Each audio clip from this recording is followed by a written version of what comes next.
C'est sûr que quand on devient un minimum avisé, la structure avec laquelle ils opèrent pour te faire rentrer, tu te dis ouais, c'est complètement con de tomber dans le panneau. Mais tu topes une personne au bon moment dans sa vie où c'est la galère, elle a besoin de se réassurer, de se rattacher à quelque chose, tu lui dis que tu peux lui faire gagner de l'argent rapidement. C'est malsain déjà, mais c'est sûr. Parce que c'est ça le petit détail, c'est que tu proviens de l'audience salariée C'est provisoire. ça, c'est ça. Et ça fait quoi C'est d'être ça. dans le podcast? Ça fait quelque chose. C'est Franchement, chelou, j'en suis vraiment honoré.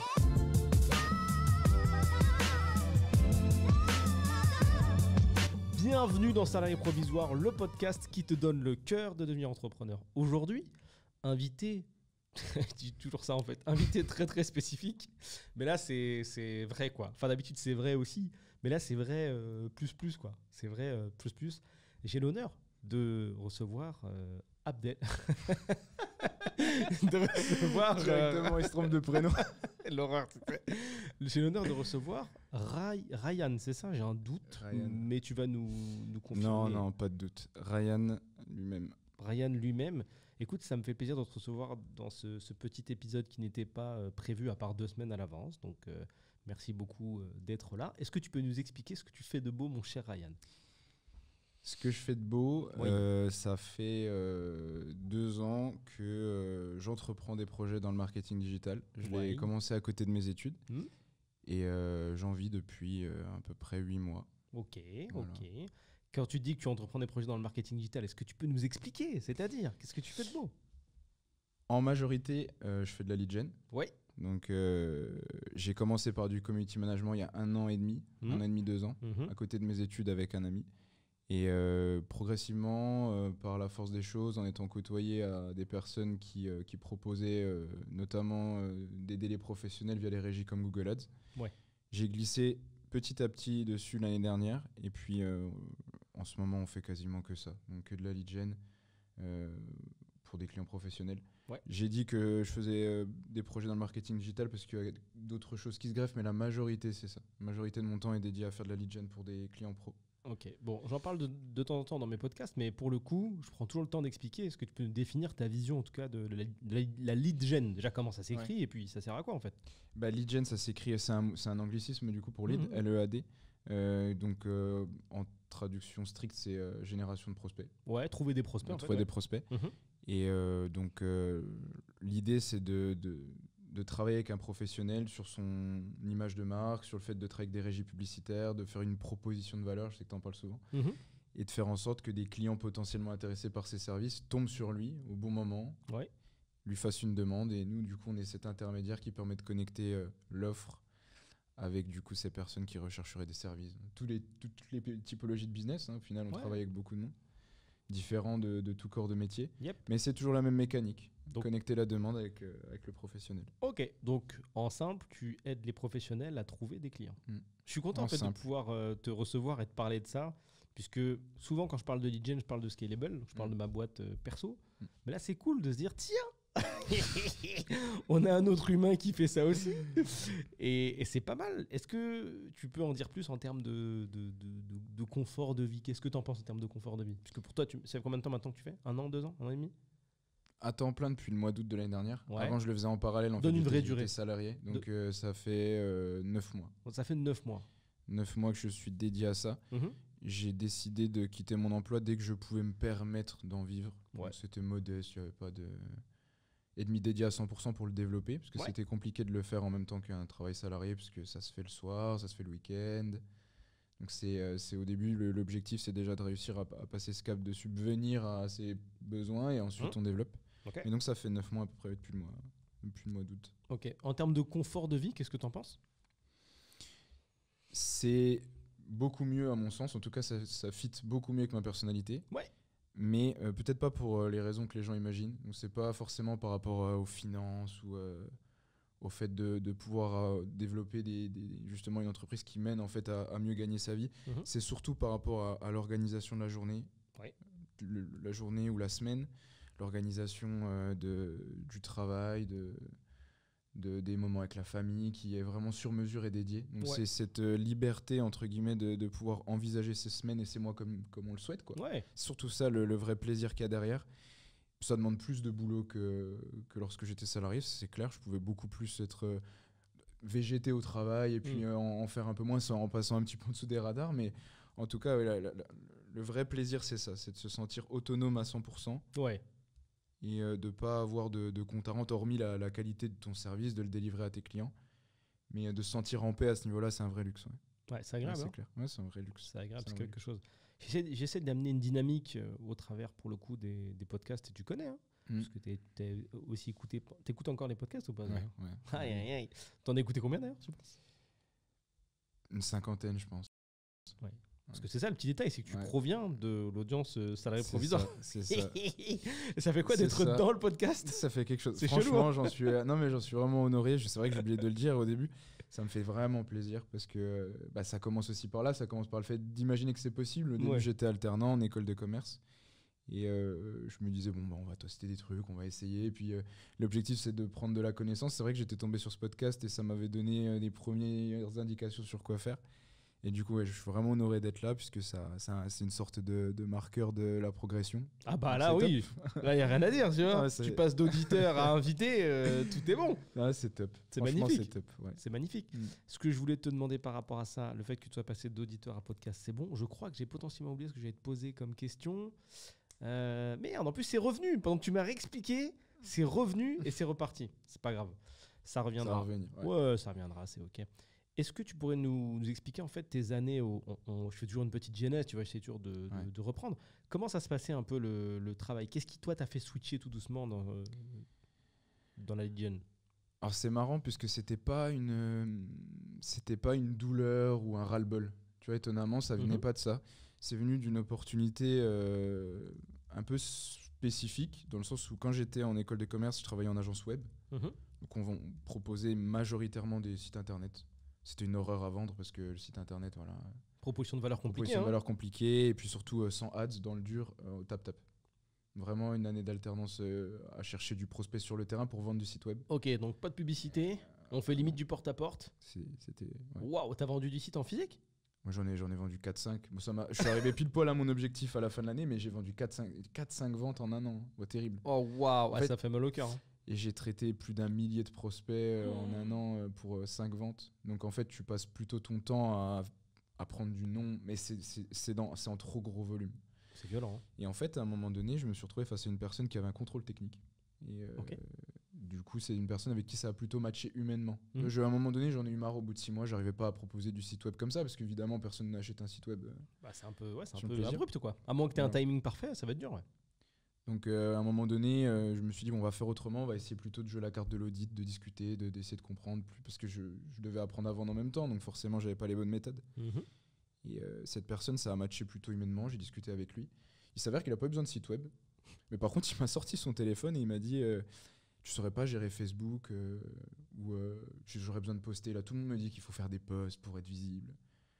Et dans les locaux de l'agence pour laquelle je bossais, il y avait une agence de gestion de réseaux sociaux. Donc je suis allé voir la personne et je lui ai dit écoute, j'étais avec un prospect, je suis pas censé lui proposer des réseaux sociaux, donc écoute, je te fais la passe décisive, voilà le numéro. Et il m'a super mal répondu. En fait, il était dans une journée, je pense, dans bad mood. Et il m'a un peu envoyé paître. Donc ça m'a un peu braqué et je me suis dit tu sais quoi, en soi ça doit pas être si compliqué que ça. Je vais le faire. Mais voilà, en gros j'ai rappelé le mec et je lui ai dit c'est bon, j'ai ta solution. Je vais facturer une misère et je me suis retrouvé le mois d'après alors que j'étais toujours avec un salaire très fixe parce que j'avais pas de commission en plus en vendant les sites web, c'était vraiment juste une alternance. À avoir un petit peu d'argent en plus parce que j'avais aidé un professionnel à avoir 3-4 publications sur Facebook. Puis c'est comme ça que ça a commencé sur ce secteur-là, c'est-à-dire que ça m'a débloqué quelque chose. Je me suis dit tu vois, il y a quelqu'un qui a finalement investi pour avoir une résolution d'un de ses problèmes. Il voulait être visible juste sur Facebook, avoir quelques posts. Et ça a été le moment où ça s'est amorcé comme ça. Puis après, de fil en aiguille, j'ai proposé ça en cross-sell aux personnes avec qui j'avais proposé un site web. Et du coup, je dis on a parce que j'étais avec un ami à l'époque, on était deux, parce que moi je vendais et puis je faisais faire à un de mes amis. C'était ça ta première facturation? Toute première facturation. T'avais fait combien? 160 €. Ah ouais. Mais c'est pas grave, c'est les 160 premiers euros. C'était exceptionnel. Ils ont une saveur. Ils ont une saveur. Il n'y en a pas une mieux. Ça, c'est incroyable. Le premier paiement, c'est quelque chose. Moi aussi, c'était ça le premier paiement automatique de ma vie. C'était vers 150, 160, 147 euros de précision. 160 euros. Bah, je m'en souviendrai toujours parce que c'est vrai que je l'ai en photo. Je le vois chaque année en mémorise parce que du coup, ça m'a marqué. Je me suis dit, waouh, c'est étrange parce que j'ai toujours été payé par affiliation. Soit tu bosses pour une boîte, soit t'es salarié, soit t'es alternant. C'est un salaire, quoi. Ouais. Mais là, que ce soit un à côté, franchement, j'étais. Ça fait bizarre, hein.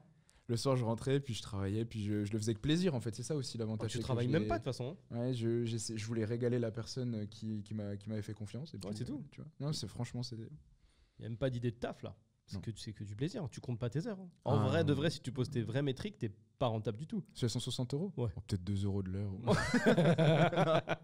Mais bon, c'est pas grave, c'est le premier. C'était pas le but. Non, c'était pas le but. C'est le premier, il faut kiffer. C'était pas le but. Non, c'était normal. J'ai retrouvé ce que je voulais te dire, du coup, je l'ai noté. Et j'étais en train de te dire, j'essaie de donner une vibe à ce podcast que tu connais déjà. C'est justement de pas amener une vibe bling-bling, tu vois.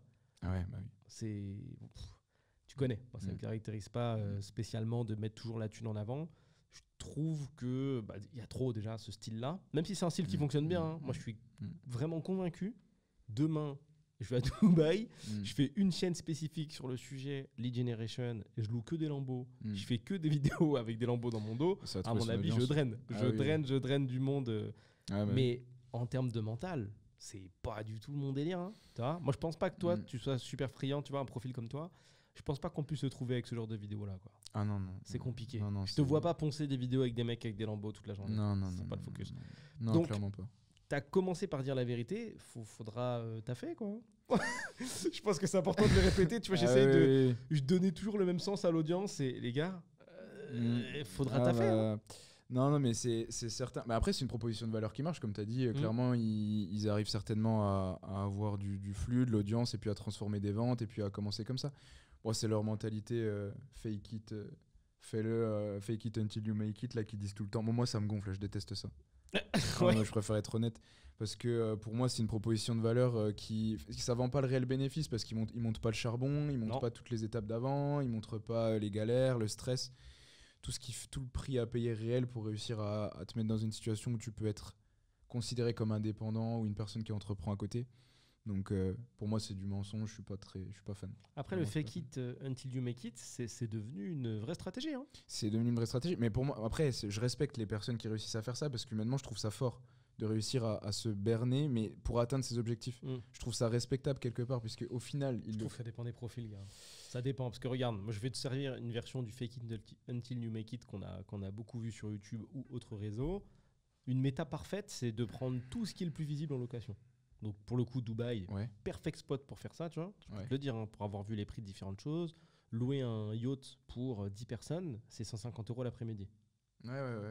Tu rajoutes avec ça un vidéaste, tu vois. Viens, si tu veux, on peut faire un programme de fake it until you make it. On arrive, on peut financer. On prévoit à l'avance, hop, location, 150 balles l'après-midi. On prévoit nos titres de vidéo, on set up tout à l'avance, on prend un caméraman, ça doit pas coûter plus de 200 balles, ou aller 300 balles si on est gentil. Pour 400-500 balles l'après-midi, on repart avec un bon stock de vidéos déjà. On peut au moins en tourner 10. Pareil avec les Lambeaux, pour 350, 400, 500, 600 € au jour, tu peux en avoir une. Facile. Faire des restaurants de ouf et des spots de ouf, vu que c'est une ville ultra instagrammable, easy peasy. Vraiment, tu te casses pas trop la tête. Et puis après, tu sais que tu peux aussi louer des chambres d'hôtel pour quelques heures ou un jour, une nuit. Ça marche aussi. C'est méchant. Il y a même une stratégie où tu peux même visiter. C'est-à-dire que par exemple, tu prends une suite, je sais pas, une chambre à 300 € la journée, tu vois, par exemple. Et tu peux dire, ouais, j'aimerais bien faire un upgrade sur celle à 600, est-ce que je peux voir, tu vois. Et tu tournes tes vidéos à ce moment-là. Donc là, tu vois, tu fake à mort. Tu parles des mêmes sujets que d'habitude. Tu vois, tu peux reprendre tous les sujets de série provisoire, mais tu mets ça en fond, c'est pas le même impact. Et tu peux fake à mort. Parce que finalement, même quand tu sais rien, tu peux apprendre par cœur comment on fait et jamais faire toi. Mais après, c'est until you make quoi, du coup, parce que... Until you make rien. Mais moi, en fait, c'est ça le truc, c'est qu'il y a plein de gens qui font ça et ils make rien, en fait. Mais c'est ça, parce que derrière, c'est une coquille vide. Tu peux pas faire de la rétention client, parce qu'ils vendent quoi? Ils vendent de la formation. Non, après, ils vendent du make money fast. Ils vont te vendre du trading. Du Telegram, tout ça. Ouais. Après, je suis jamais allé au bout de leur tunnel de vente, c'est pour ça. Le bout du tunnel, c'est... Alors, tu fake. T'envoies, en fait, hyper... c'est pas de la valeur perçue. c'est... bon bref, si, on va appeler ça de la valeur perçue. En tout cas, beaucoup de visuels. Ok, c'est une valeur qui n'est pas communiquée, tu vois. C'est une valeur visuelle. Tu te fais toi-même tes conclusions. Le mec est dans une Ferrari, donc techniquement, il est à ce niveau-là. Ok, tu te dis, ouais, il loue, mais il y a plus de chances qu'il loue pas. Tu vois, il y a quand même un délire. Donc, tu renvoies un maximum de visuels. Ensuite, tu peux parler de sujets donc d'argent. C'est le truc qui intéresse quand même le plus les gens dans cette niche-là, le make money. Tu les rediriges vers ton Telegram. Dans ton Telegram, il y a des faux témoignages ou des faux screenshots de gens qui gagnent de l'argent avec une méthode que personne ne comprend. Tu vois, dans le groupe, personne ne comprend. Même le gars qui fait ça, il ne comprend pas. Et en fait, le gars, ce qu'il fait, c'est qu'il va avoir une plateforme de finance qui permet de faire des pseudo-trades qui, elle, est déjà pas mal pipée. Tu vois, c'est-à-dire qu'elle n'est pas reconnue, elle n'est pas du tout validée par aucun organisme financier. Il modifie les cours, il s'éclate. Et le deal, et voilà pourquoi ces mecs-là, souvent, ils gagnent beaucoup d'argent, c'est que ils font de l'affiliation. Le montant de la fee est souvent égal au montant que la personne va poser en first. C'est-à-dire que je te fais rentrer, tu poses $300, j'ai $300 d'affiliation. Ils capitalisent sur quoi, les boîtes? Ils capitalisent sur le fait que les gens qui font ça, c'est des gamblers, mon gars. Donc ils vont tout simplement, gars. Parce qu'ils prennent un cut aussi sur l'argent que tu vas mettre sur. Ils s'en foutent, c'est chez eux, c'est sur la plateforme. La plateforme, elle est contente parce qu'elle a 300 balles de plus, mais elle regarde juste les stats. Elle sait que statistiquement, quelqu'un qui met 100, 200, 300, peu importe le montant, dans X% des cas, il remet. Donc c'est worth de te donner 300 parce que toi, ça te pousse à amener des gens, tu vois, ça te pousse à pousser ta com, communauté, et eux, ils savent que les gens ils vont revenir. Et même pire, parfois ils te font gagner un peu, et ils savent que quelqu'un qui rentre avec 50, ils vont le pousser jusqu'à 100, 150, ils vont le faire rêver. Et imagine, tu fais 150 € en 2 jours alors que tu n'as jamais fait d'argent de ta vie. Mais tu remets le double, mon gars. Soit tu remets la même chose, soit tu double up. Tu te dis, j'ai fait 150, je peux remettre les 150 que j'ai gagnés parce que c'est plus vraiment les miens, tu vois. C'est des 150 qui viennent du ciel. Et tu remets 150 avec, ça fait 300 et on est parti, tu vois. Ou même plus. Ce que je trouve dingue avec ça, c'est qu'à l'époque où on était à l'université pendant le Covid, tu avais même des personnes qui venaient en fait te démarcher pour te faire rentrer parce que tu as aussi des structures MLM qui sont possibles au-dessus de ça. Ouais. Et j'ai eu la sensation que ça a quand même été pas mal exposé avec des témoignages, des vidéos YouTube. Et pourtant... Gars, on monte à MLM demain, on fait rentrer des gens. La nécessité, parce que ça se base toujours sur une nécessité que je qualifierais d'evergreen. Il y a des trucs comme ça, gars, ça ne bougera jamais. C'est comme le truc que je répète. Comme le truc que je répète quasiment à chaque épisode, cette histoire de problématique douloureuse, urgente et ressentie. Demain, il y aura encore des mecs qui vont lancer des business sans se poser cette question-là. Pourtant, c'est connu de ouf, c'est evergreen. Mais ça, toute la vie. Que ce soit en 2002 ou en 2072, ça sera encore d'actualité. Et le make money, tu auras toujours de nouvelles personnes qui auront besoin d'argent, toujours des nouvelles personnes qui seront convaincues que c'est une bonne solution et qui vont tomber encore une fois dans l'engrenage, etc. Tu sais, la valeur perçue, là, Lambeau, tous les jours, elle convainc des nouvelles personnes. Hein. C'est-à-dire que, admettons qu'il y ait 3 profils qui rentrent par jour, tous les jours, tu as les profils qui sont en mode ce mec-là, c'est un mytho, mais qui regarde. Tous les jours, tu as des mecs qui passent de c'est un mytho à peut-être qu'il dit la vérité. Et tous les jours, tu as des mecs qui passent de il dit la vérité à je vais sur le Telegram et j'investis, tu vois. Mais après, toujours, c'est un moulin en fait. Mais ils ont une force de persuasion dingue après. C'est éclaté. Non, mais oui, mais on peut reconnaître quand même que dans ce travail de répétition, ils finissent par persuader des prospects. Donc, bien sûr. C'est sûr que quand on devient un minimum avisé, qu'on comprend un minimum la structure avec laquelle ils opèrent pour te faire rentrer, tu te dis ouais, c'est complètement con de tomber dans le panneau. Mais tu topes une personne au bon moment dans sa vie où c'est la galère, elle a besoin de se réassurer, de se rattacher à quelque chose, tu lui dis que tu peux lui faire gagner de l'argent rapidement. C'est sublime. C'est malsain déjà, mais c'est sublime. En termes de timing, c'est sublime. Après, moi, je peux pas admirer parce que je trouve que c'est beaucoup plus difficile de faire un closing sur un vrai professionnel en face de toi, tu vois, pour apporter un vrai résultat à 2000, 3000 ou même moins, peu importe, que de closer un random à 100 balles pour qu'il gagne de l'argent, tu vois. C'est pour ça que je peux pas être admiratif de ça, tu vois. Et puis c'est pas eux vraiment les vrais inventeurs du système. Non. Bah, moi j'essaie de leur trouver des. Bah j'ai du mal moi à leur trouver des trucs. Hein. J'ai du mal. De toute façon, moi c'est ce que je disais tout à l'heure. Je trouve ça. Ils font beaucoup de trésors. Je trouve ça horrible aussi. Ils font beaucoup de trésors. Mais ça m'étonne pas. En même temps vu les volumes. Et ce qui est ouf, c'est que tu te rends compte que dans le monde dans lequel on vit là, c'est pas les gens les plus smart ou ceux qui se font le plus chier qui font le plus d'argent. Hein. Bah oui. Ces profils-là qui scamment les gens à mort, ils font beaucoup de trésors. Alors qu'en soi, quand tu les entends parler, c'est terrifiant, quoi. Je pense qu'on devrait quand même donner un petit... Tu vois, à partir d'un certain niveau de trésor, on devrait quand même vérifier ton niveau de français. Parce que je te jure, j'entends des mecs, tu les entends s'exprimer, tu te dis, waouh, tu fais 200 000 € par mois, toi? Oh putain, mais qu'est-ce que t'es bête! Fou! Et un gars, il racontait son histoire là, avec une meuf, parce que les mecs, comme ils sont totalement déconnectés de la réalité, ils se connectent avec des meufs qui sont elles aussi déconnectées de la réalité. T'écoutes l'histoire, tu dis, Tu vis dans quel monde?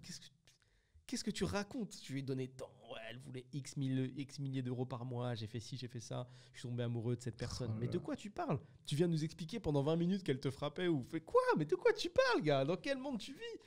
Et en fait, ces mecs-là sont seuls, quoi. En fait, ce qui est déconnecté de la réalité, pour moi, c'est surtout le sentiment qu'ils ont avec eux-mêmes une fois qu'ils se couchent le soir et qu'ils ont fait l'argent. Parce que est-ce qu'ils ont conscience de la manière où ils font leur argent? Ils sont. Ouais. Mais je veux dire, au-delà d'en avoir conscience, c'est qu'est-ce que ça leur fait ressentir? Est-ce qu'ils sont à l'aise avec ça? Ils se disent, je m'en fous, j'ai pris mon argent, voilà. Ou est-ce qu'ils savent derrière ce que ça... Je pense. Je connais pas de scammer. Ouais, ce serait intéressant de... ouais, si je peux en recevoir un dans le podcast un jour, je le ferai avec plaisir, tu vois. Je connais pas de scam. Attendez, ouais. J'ai déjà rencontré des gens qui arnaquent des gens, tu vois. Ils sont en phase. En fait, ils ont pas la même considération que tu peux avoir ou que je peux avoir par rapport à quelqu'un d'autre. Par rapport à un autre humain. Je suis trop humaniste. Non, pour eux, c'est ok tiers de voler de l'argent. C'est bon. En gros, la mentalité, c'est si le gars paye, sa responsabilité. Il faut avoir un sacré parcours de vie pour s'en foutre à ce moment-là. C'est un mindset. C'est un mindset. Voilà. C'est un mindset. Donc ces mecs-là, ils font cette trésor-là. Et ce qui est beau, c'est que c'est une ritournelle de rien. C'est-à-dire que tu pars avec 1000 euros dans cet endroit-là. Avec ça, tu essayes de produire le plus de valeur visuelle pour attirer des personnes sur un produit qui vont t'amener de l'argent, plus de valeur visuelle, et ainsi de suite. En fait, tu crées vraiment ton carrousel de rien.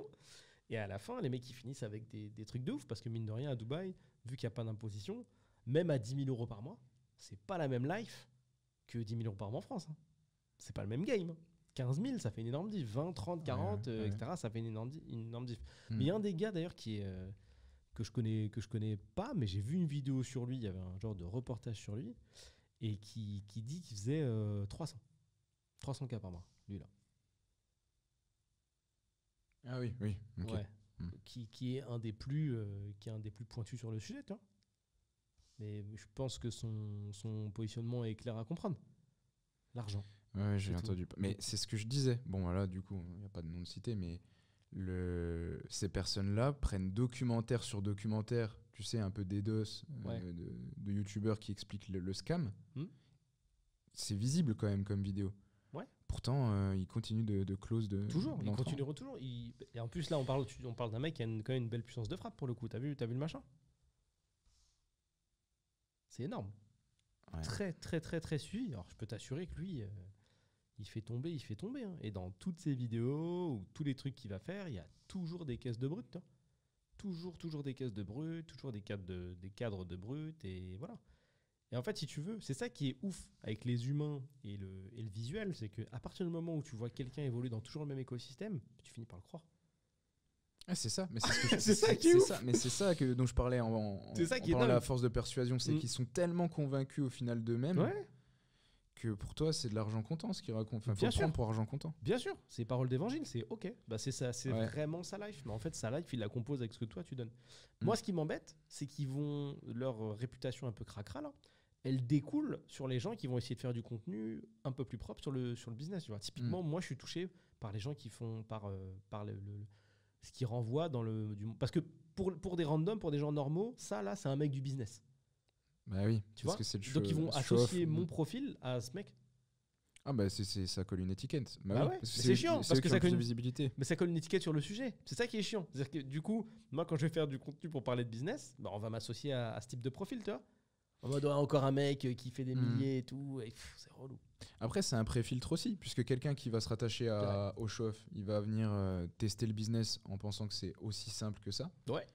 Il sera vite éliminé, ou alors il va être obligé de se former et puis de comprendre qu'il faut amener quelque chose, une compétence monétisable, et puis soit il arrêtera, soit il deviendra sérieux. Ouais, c'est donc quelque part, c'est pas plus mal aussi. En tout cas, voilà, si tu veux faire de l'argent rapidement, et je le dis pour tout le monde, hein, s'il y a un projet de faire de l'argent rapidement, t'as pas besoin de milliers d'euros, hein. Tu vas au bon endroit, tu fais les bonnes vidéos avec les bons sujets, et let's go. Hein. Ah, si t'as pas de problème avec ça, oui, c'est sûr. Ah oui, non. T'en feras des ventes. Hein. Tu sais que je me suis posé la question en plus parfois, je me suis dit waouh. De le faire Non, pas de le faire. Je me suis dit putain, si je voulais arnaquer les gens, je pourrais faire des trucs de ouf. Bah oui, non, mais une fois que t'es un minimum. Ouais, une fois que tu comprends comment ça fonctionne, tu peux t'amuser, mais je suis pas fan. Je préfère, tu vois, faire des petits événements comme on a fait la dernière fois, où c'est des vrais trucs, avec des vrais gens qui veulent aller quelque part, qui ont des vrais objectifs. plutôt que de faire du mass market. Tu vois. Mais c'est sûr que je ferai jamais des vidéos. J'ai gagné 250 000 euros en 24 heures. Tu vois. Bah, les mecs, dans leur valeur profonde, ça doit être super important de gagner autant d'argent pour eux. Ça doit être la première verticale. C'est je veux gagner un maximum de fric tout le temps. Ouais. Là où il y a aussi beaucoup de monde qui veulent aussi structurer un quotidien moins show-off, plus posé, plus famille. Et t'attires les gens en fonction de ton comportement aussi, c'est ça qui est bien. Ouais. Ça permet de nettoyer le game. Bon bref, revenons sur toi, mon cher Ryan. Mais c'est bien, j'aime bien ce sujet, je trouve cool. T'as commencé à bosser tout seul. Raconte-nous un peu la genèse de cette boîte-là pendant que je regarde la vidéo. J'achète une Ferrari. Je plaisante. Ah ouais. En plus, je les vois dans ton historique là. C'est pas vrai. C'est pas vrai. Du coup, j'ai commencé avec un ami pour avoir les clients après le contrôle technique. Ouais. Donc pour avoir à peu près 5-6 personnes, donc des boîtes, il y avait des instituts de beauté. Quand tu dis qu'il y a un contrôle technique, tu parles de... Toujours le premier à 160 € que j'ai dit tout à l'heure. Ouais, mais tu parles du... Comment ça s'appelle ? Quand tu dis un contrôle technique, tu parles du petit bâtiment qui permet de faire des contrôles techniques. C'est ça, contrôle technique automobile, de voiture. D'ailleurs, avec le recul, ce qui est génial, c'est qu'après, je me suis dit, mais ce mec-là, en fait, il aurait eu besoin d'une toute autre stratégie. C'est rigolo de lui avoir proposé juste une gestion de réseaux sociaux, que c'est un contrôle technique. Mais bon, ça, c'est vrai qu'effectivement, il y avait tellement de trucs. Mais bref. T'étais au début, c'est normal. Oui, voilà, donc il fallait apprendre. On a eu des instituts de beauté, des appartements sur Airbnb. On a eu 3-4 dirigeants qui nous ont confié la gestion des réseaux sociaux. Ok. Et ensuite, il y a eu un moment de flottement sur ce projet de création d'entreprise, puisque j'arrivais à un moment où c'était la fin de mes études. Par rapport à des sujets de vie personnelle, j'étais plus forcément très à l'aise financièrement, donc j'ai décidé de reprendre un travail. J'étais commercial pour un gros groupe de com. Et en même temps, j'essayais de trouver ce que je pouvais vendre à côté. J'ai fait un tout petit peu d'événements. Je proposais des événements à des entreprises pour booster leur visibilité en local. Et petit à petit, du coup, donc il y a à peu près un an, là j'ai repivoté, cette fois-ci complètement tout seul, donc pour proposer de la lead gen. Via Google et Facebook, donc les régies publicitaires, je sais que tu en parles parfois, donc pas besoin d'expliquer, je suppose, mais avec un contrat, un premier contrat, un deuxième contrat, pour donner des chiffres, à un moment donné, ça m'a permis de gagner un mois 1 500 € de plus, et c'est le mois où j'ai décidé de poser ma démission. Direct. Ouais, direct, parce que je savais que j'allais être dans des conditions où je pouvais voir devant moi quelques mois, et puis je savais que le focus, ça allait être une clé pour être productif, réussir à aller voir plus de clients, jouer avec la loi des nombres et multiplier les contacts et faire en sorte que ça se structure, ça se développe et puis que ça me permette ensuite de bosser avec d'autres personnes. Okay. Et il y a 4 mois, j'ai intégré entre guillemets mon meilleur ami qui s'était formé sur la lead gen. Plutôt Google, plutôt Google, c'est ça. Et puis on bosse les deux depuis le début d'année. Puis c'est super. Et tout se passe bien ? Tout se passe bien. Tout se passe bien. Beaucoup de pivots. C'est vrai qu'on a pivoté plusieurs fois pour essayer de trouver le bon angle à viser pour proposer le meilleur service aux clients. Donc on ne travaille pas la même chose qu'il y a 4 mois en ce moment, tout comme je ne travaille pas en ce moment la chose que je travaillais il y a 1 an, mais c'est normal, ça bouge aussi beaucoup au niveau des tendances sur la lead gen.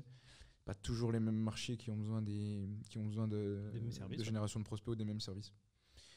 Donc ça pivote énormément, c'est assez énergivore à ce niveau-là, mais par contre, comme je disais tout à l'heure, c'est quand même plaisant de pouvoir organiser ces semaines autour de ça et puis de sentir que la valeur ajoutée qu'on génère, on la génère grâce à nos propres moyens.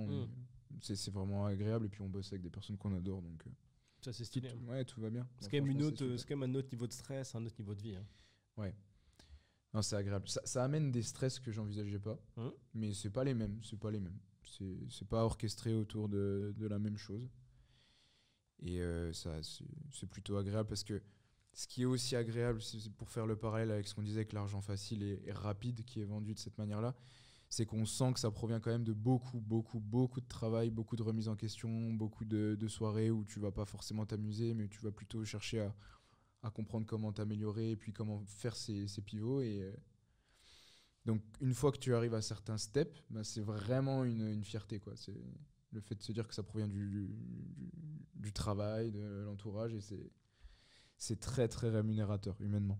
Et il y a besoin de ça. Il y a besoin d'être fier de ce qu'on fait, tu vois. Moi, je suis convaincu que sur les profils de gens qui génèrent cette réseau ce profil-là ou un autre, justement, ils ont pas justement cette valeur du labeur. Tu vois, c'est peut-être ça aussi qui les amène dans des dépenses qui sont très souvent ultra superflues. Tu vois, avec des exemples assez fous d'un gars qui disait ouais, j'ai acheté des sacs pour telle meuf qui me maltraitait entre guillemets, et puis je me retrouvais à les détruire le lendemain parce qu'elle me maltraitait et à les racheter le surlendemain. Tu vois, ça, on est quand même sur une non-valeur de l'argent qui est énorme. Tu as quelqu'un qui a bossé dans sa vie ou quelqu'un qui a développé sa propre boîte avec vraiment du labeur des enfers. Jamais de la vie, il achète un sac pour sa meuf et il le détruit et il le rachète en fait. C'est vrai, oui. Bah oui. Déjà, avec quel type de meuf t'es pour que tu doives détruire un truc que tu lui as acheté ? Quoi ? Mais qu'est-ce que c'est que ces relations de gens du père, tu vois, déjà ? Quand j'entends ça, déjà, moi, ça me dépasse. Je me dis ça. En fait, si tu veux, quand j'entends ce genre d'histoire, je me dis, mais qu'est-ce que c'est comme niveau d'humain, ça ? Déjà, c'est compliqué, tu vois.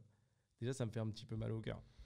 Il y a de quoi perdre en humanité en restant un peu trop sur les réseaux. Hein. Ah, c'est compliqué. Moi, c'est pour ça que je n'utilise pas, hein, tu vois. C'est pour ça que j'essaye. Franchement, j'essaye. C'est vraiment le challenge que je me donne, c'est de plus en plus me rattacher à des choses qui sortent de ça, parce que en fait, ça commence à m'empoisonner. Ah, mais c'est toxique. Ouais, mais j'en avais pas conscience. Au début, j'étais plutôt dans une posture où je me disais c'est rigolo, il y a des choses rigolotes, on s'envoie des réels, des images, on rigole. Et puis petit à petit, je me suis rendu compte que ça commençait à me rendre aigri. Je commençais à catégoriser les personnes ou à stigmatiser des choses parce que j'étais confronté tout le temps par rapport à l'algorithme à des trucs débiles, humainement, sur les valeurs, et puis tout ce qui peut se passer. Ouais. Et en fait, moi, j'assume que c'est hyper compliqué de m'en extirper. Vu que je suis dans le rouage, c'est super compliqué de désinstaller. Ah, t'es dans le game ? Ah, je savais pas. Bah, c'est pas que je suis dans le game, c'est-à-dire que j'y vais. Tu vois, je suis pas quelqu'un qui va perdre du temps à rester 3 heures dessus ou à passer mes soirées dessus, c'est pas ça. C'est que je suis pas encore complètement sorti de ce game où je les ai sur mon téléphone, je regarde, je check de temps en temps. J'adorerais réussir. Je fais tout pour, en tout cas. À m'en extirper. Pour supprimer. Ouais. Bah oui. Ouais. J'essaie de dire à mes proches de m'envoyer plutôt des SMS. J'essaie de mettre en place des choses pour. Ah oui, carrément. Je savais pas que t'étais à ce point-là ancré dans. Bref, tu vas réussir. Ouais, je pense. Bah si, parce que c'était les solutions. C'est un peu plus aussi ma génération, je suppose. Tu vois, on était tous dedans, beaucoup plus facilement dedans. Ouais, puis, possible. Ouais, c'est vrai. Plus difficile, mais honnêtement, il y a plein de solutions, plein de trucs qui existent. Franchement, je dis que j'ai du mal puisque j'y suis appelé. Tu vois, j'ai envie des fois d'aller sur Instagram ou de voir, de regarder, de me mettre dans le truc. Et je passe des journées tellement plus agréables quand je réussis à pas y aller que. Ouais, c'est en général, c'est un peu mieux, ouais. Ouais, oui. Je vais regarder s'il n'y a pas une story que j'ai ratée, moi. On sait jamais. Je vais checker. Voilà, j'ai déjà vu des gens faire ça. Ils te parlent et ils passent. En fait, si tu veux, c'est tellement devenu machinal qu'ils passent les stories en te parlant. Genre, ils sont là, ouais. Il faut qu'ils soient à jour, quoi. Ouais, mais faut leur dire. Ça, ils s'en rendent pas compte. C'est chaud. Ouais, ils s'en rendent pas compte, mais tu peux pas sauver tout le monde, tu vois. Mais moi, je trouve ça assez terrifiant. Après, en même temps, c'est une sorte de drogue. Ils font pas exprès. Oui, hein. Oui, c'est considéré comme une sorte. En fait, il y a vraiment une toute petite seconde où l'ennui se crée. Ouais, pas tout de suite. Tu vois, c'est pas un truc qui est conscient. Hein. Non. C'est pour ça qu'il existe des trucs tout simples comme des bloqueurs que tu dois reconfigurer sur une appli à côté. Tu vas attendre 15 secondes. Et ça te met en exergue le truc de la seconde d'ennui. Pop, ah merde, il n'y a pas l'appli. Et tu te sens débile. Parce que tu n'as même pas fait attention à ce que tu venais de faire alors que tu étais en train de parler avec ta copine ou avec un pote. Mais tu te rends compte que tu as fait un truc mécanisé, quoi. Ouais, bien sûr. Ouais. Moi, ça me terrifie. Vraiment, ça me terrifie. Puis je suis à l'aise avec le fait de dire que j'ai du mal mais je vais y arriver. Tu sais que je vais pas te donner beaucoup de détails, mais je suis en train de développer une solution sur le sujet. Ben voilà. Ouais, bah tu vois. Tu la vendras avec des lambeaux à Dubaï. Eh oui, let's go. Les gars, vous voulez voir un truc de ouf ? Vous voulez une Ferrari ? Quand j'ai commencé le business il y a très très longtemps et quand j'ai commencé à voir les infopreneurs, il y a un mec qui avait compris avant beaucoup de monde que putain, il avait donné un nom à l'époque. C'était valeur perçue, mais ouais, que la valeur perçue, en tout cas le visuel que tu renvoyais, c'était ultra fort. Et c'était Théophile Hélier. Je sais pas si t'as connu ce gars-là. Si. Et ce gars-là, le mec un peu musclé. Bah oui, mais à l'époque il était pas musclé, il était tout. Ouais, mais là maintenant il est tout musclé, là, il est tatoué, tout ça. Ouais. C'est mieux. Et donc pour le coup, ce gars-là, il y a très longtemps. Alors je vais essayer de te retrouver il est d'une rigueur qui est incroyable parce qu'il poste quand même des vidéos sans faute. Il est toujours dans le game. Depuis, ouais. Il était comme ça avant. Ah ouais. Tu vois, il y a 10 ans.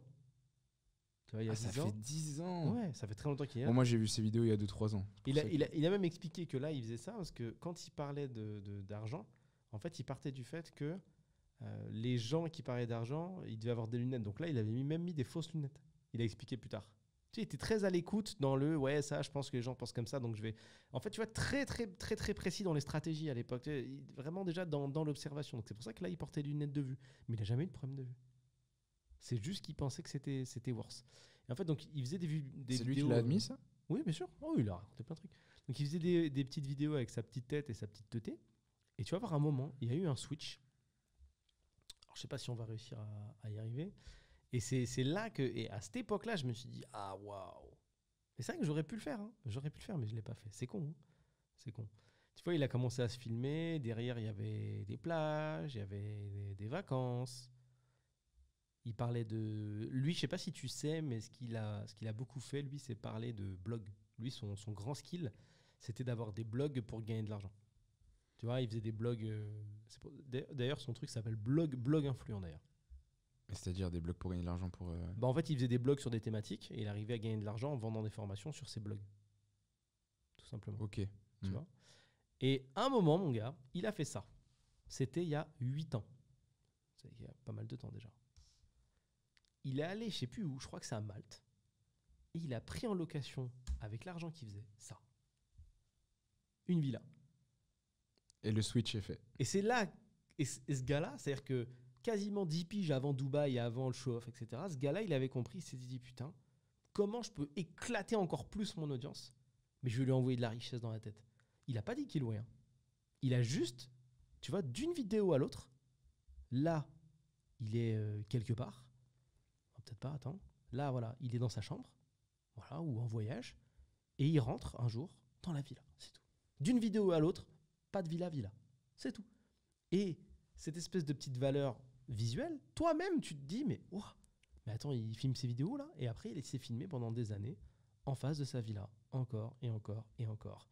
Piscine, machin, encore. Il est resté très, très, très, très, très longtemps. Hein. Et ça, c'était puissant. Et il est resté sur la même proposition de valeur au niveau des blogs, tout ça? Ouais. En fait, son truc, son site, c'est Blog Influent. Il est encore actif d'ailleurs, je pense. Et lui, c'était ça. Je sais pas si, à mon avis, il ose plus vendre ça, mais créer un blog qui est rentable, qui rapporte de l'argent. Tu vois, le site. Le site existe encore. Il est optimisé. Hein. Mais le site existe encore. Il veut encore Blog Influent, mais je sais pas si encore la formation sur les blogs, parce que c'est à l'ancienne maintenant. Tu vois. Donc, ouais, non, il a switché. Indépendance patrimoniale. Ouais, c'est ce que je me disais parce que mais il a viré le truc du blog, mais pendant très très très longtemps il l'a vendu. Hein. C'est ce que je me disais, les vidéos que j'avais vues, vivre de son blog à 1 heure par jour, il est là. Hein. Ouais, il a gardé en produit complémentaire, mais il me semblait bien qu'il vendait plutôt des stratégies patrimoniales, investissement. Ouais, mais à la base c'est ça. Et tu vois, il le propose encore, hein. C'est encore dispo. Et puis tu peux encore l'acheter. Hein. Si je fais ça là, vivre de son blog, je fais ça, je peux encore l'acheter. C'est les mêmes prix qu'à l'époque. 59,97, 297, toujours pareil, même chose. La même page de vente que j'ai copiée tellement de fois pour tellement de projets. Il assume. Ouais, bien sûr. Que j'ai essayé et tout l'utiliser. Mais c'est ça, en fait, quand t'as pas beaucoup d'exemples, tu vas là où, là où le vent t'emporte. Mais pour te dire, la page de vente est tellement vieille que regarde, toutes les vidéos témoignages, elles ont disparu. Tu vois. Désolé, indispo. Tu vois, les mecs ont disparu. Et c'est drôle quand tu regardes ça, c'est un peu le grimoire des marketeurs de l'époque. Parce qu'il y en a qui ont apparu, qui ont disparu, tu vois. Karaté de rue, je me rappelle de lui à l'époque.